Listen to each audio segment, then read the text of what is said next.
Hello, Gemini. Thank you very much for tuning into this week's read. For the main part of the read, I'm using the Tarot Grand Lux by Ciro Marchetti. Website is usgamesinc.com if you're interested, of course. Supportive Oracle cards, Magical Spell cards by Lucy Cavendish. There's Lucy's name down there. And of course, freeze frame if you need to for any of the information. Illustrated by Jesse Reish. There's a website, hayhouse.com at the bottom line somewhere there, if you're interested. What do we got going on for Gemini? That's it. Okay. You guys are pretty good with certain information and certain energy. So even when something doesn't look like it's going the right way, it doesn't seem to like sink your ship. Maybe I'm wrong with that, but it's kind of like once you accept it for what it is, it's kind of like, all right, now I got to think of a different way to handle this. And you will. Okay, so we got healing is waiting. Healing is going to happen in this situation. That's what this overall thing feels like to me. But I'm also noticing the healing is on your side. Healing is on your side. Whoever you're dealing with, I don't know what to tell you about that. But for you, this is something should be a healing, that should be a healing moment for you. Now I'm seeing this card. It was the first one out, but for some reason I think you're going to do well with this. Something is not working for you, and I feel like it's ticking you off. Thing is, it might motivate you to make changes and move forward. So I feel like this is actually a good card for you. Kind of like, I've had it, I'm fed up, I'm not doing this anymore, I'm making a change, and that's it. It's motivating you is what I'm getting. Temperance is coming in. Okay. And the Page of Pentacles. Yeah, no. See, Temperance is the opposite for Gemini. Temperance talks about Sagittarius. That's an energy, Gemini and Sagittarius. It goes well for a while, then it blows up. It's been my experience with it anyway. Like, they get along really well, and then they just really don't. This is also pushing you forward. It might be something like this, where usually you get along, but now it's just, it's gone the wrong way. You're motivated to look at this in the same way of like, all right, what I want versus what's happening is not happening. You seem to be accepting it, and you look to be like letting go. The Seven of Wands fell out upside down, which to me is like giving up the fight. I'm not going to fight for this anymore. I'm not going to fight for something that just keeps failing me. But what do you want to happen? See, I don't see anybody getting in your way, by the way. I don't see, what I'm getting is like when you make your decision, I feel like people are actually getting out of your way. They don't want to deal with it. They don't want to think about it. They want to look at it. A lot of fast energy with it, but somebody doesn't want to deal with you. And maybe the way this is working out, this is the way they want it to work out. This is one of those situations you might be experiencing the treatment of where it's aggravating. It's when somebody wants to leave, for example, a relationship. Just as an example, doesn't mean this has to be happening for you, but in a relationship where somebody treats you badly, and then you finally had enough and you leave, and then they put it on you. Well, you're the one that walked out. Oh, okay. I was just supposed to sit there and take the abuse forever until, you know, it's a cowardly way to end a relationship, but it's more common than not. It's annoying.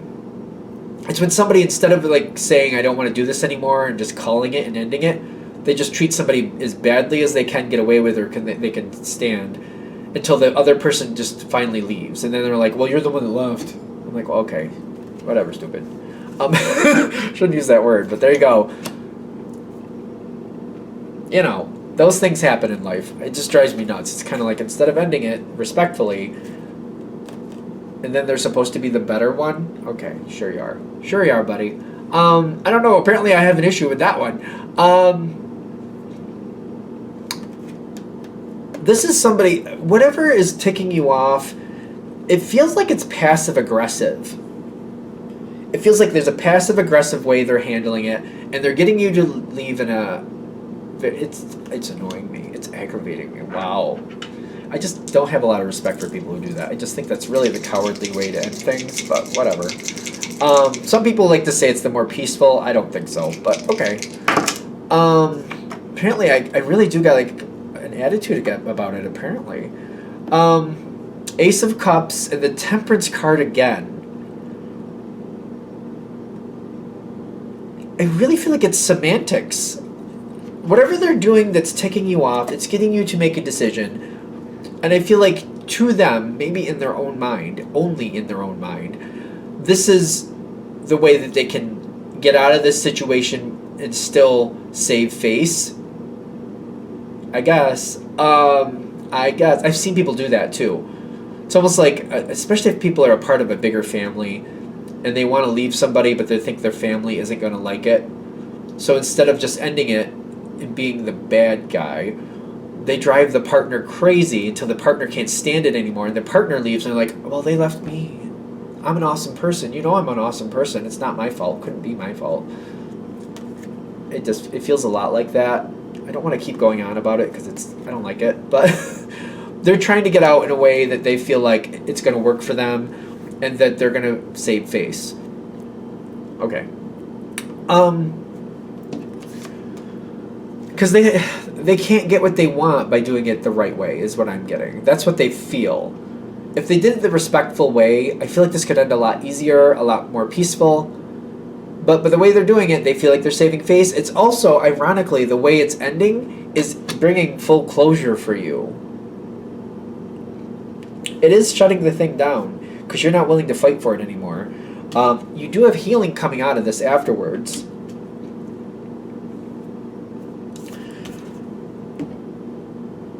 I feel like what they're also saying is like, you might want to keep a record of everything that's going on at this time, because people forget, right? You just know that it was ridiculous. But if you keep a record of like all the things you had to put up with during this time, that way when somebody asks you later, you're like, well, here, I'll text you my notes and you can see what it was. So you don't even have to talk about it if you don't want to. You're just like, here, I kept notes on it. Here, I'll text them to you. You decide. You let me know if you could put up with that. I feel like during this time, it would serve you to keep notes. You don't have to have super detailed if you don't want to. Even email them to yourself. But just for a lot of you, I feel like later on, that'll serve you greatly. Kind of like, here are my notes on what happened. You tell me if you could have stomached that any longer. The Four of Swords is coming in. The healing card was here anyway. But the thing is, we can move towards the healing sooner rather than later. If somebody's driving you crazy, make your change, make your decision, and then I would suggest either going into therapy or I'm a big Paul McKenna fan. Talk about him a lot lately. How to Mend Your Broken Heart. Great book in my opinion. Gemini is definitely somebody who can mold that to your own needs. Check it out. See if you like it. See if you can do something with it. The sooner you head towards healing, the better your life gets. That's all.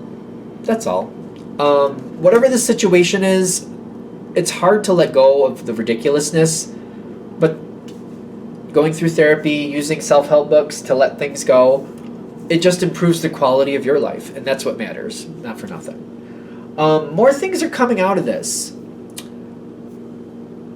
Whatever this situation was, I feel like it says a lot about somebody's character, their quality of character, who plays these type of games. So, I mean, how good of a person were they to begin with if they can play that type of game? Maybe that's judgmental, then I'm being judgmental. Call it for what it is. But, I mean, don't you deserve better anyway? Whatever this, even if it was like a work situation, if that's how they play it, you deserve a better situation. You really do. Better things coming your way. They're questioning, like, I feel like the universe is saying, so what do you want now? What do you want? You're the sign with the most possibilities. You're definitely the sign that can see all the possibilities. What do you want? What do you want? Make it happen. Make your next thing. Decide what you want. If this is relationship-wise, I would definitely decide if you want another relationship. If you're like, well, not, if you're like, for some of you, you might be like, well, I want a good year or maybe 2 years where I want to be by myself. I would get yourself a little notebook, just write it down. I want to be single for the next 2 years. I want to work on myself. When somebody does come in, for example, I would be careful how you write it. Write the qualities that you want. Don't put it in the angle of what you don't want. So if you're like, I don't want somebody who lies, don't write that down. Write down, I want somebody who's upfront and truthful. Write it that way. Just keep that in mind. I want somebody who's caring. I want somebody who, thinks about my feelings and allows me to understand what they're doing so I can help them in return. Write down all those things that you're looking for. I just feel like it'll reset your energy. I really highly recommend therapy if it is a relationship thing that's ending here, because there's usually red flags along the road. But if we grow up not realizing what the red flag actually is, instead of seeing a red flag, we think it's a welcome sign, for example. I feel like if you'd have to go to therapy to understand that. For some of you, I think you're going to understand what I mean, though. Sometimes we grow up and we get so used to certain treatments, we don't see a red flag, we see a welcome sign, as if that's a comfort. Like, oh, you're telling me I'm an idiot. Oh, I love that. That's what they told me all growing up. So, comfortable with it, welcome sign, even though obviously that's a red flag. Like, to a lot of people, that's obvious a red flag, but there's subtle things, or somebody telling you how to live your life could easily be a red flag. To other people, they're like, oh, but yeah, that makes me feel more comfortable, more loved. I think it's a welcome sign. I'm just saying, you might want to go through therapy or use certain things. That Paul McKenna book helped me see my own pseudo welcome signs, I guess you could call them. They're not really welcome signs. They're red flags. It's just you respond to them as if they're a welcome sign. A lot of people do that, if not everybody, to some extent. It's time to get what you want. It's time to clear out the old baggage so you have more room to get more of what you want. Because you're heading out in a new direction. You definitely are, and it's ready for this to happen. Whatever left, it's time for it to leave. They are also saying it's a gift to you that the next time around doesn't happen right away. So if this is a job, say you're leaving a job, you're probably going to go into what I call a transition job. You go into another job, it's not going to be your permanent job, but it might suit you for like a year and a half before you go into something that actually is going to sustain your life the way you need it to. If you're leaving a relationship, you might be single for like a year and a half. They're saying that this is good for you. This is so you can break down what happened, how you ended up where you ended up, and reconstruct it in a way to where you don't accept anything less than better. If this is hitting, of course, whatever context it's hitting for you. Because there's better out here for you. And they're just they keep saying the same thing. There's better out here for you. We want you to have better. We don't want you to repeat what you've already done. You don't need that again. Clearly this wasn't that great. We're not going to repeat it. I think we're there. All right, I'm going to shut this down here. I hope that helps. Thank you for watching. If you'd like a direct reading from me, shoot me an email, jamesforastral@gmail.com. That's James, the number 4, astral@gmail.com. If you're interested in the donation information, that's below the same email. Thank you for watching, and have a great day.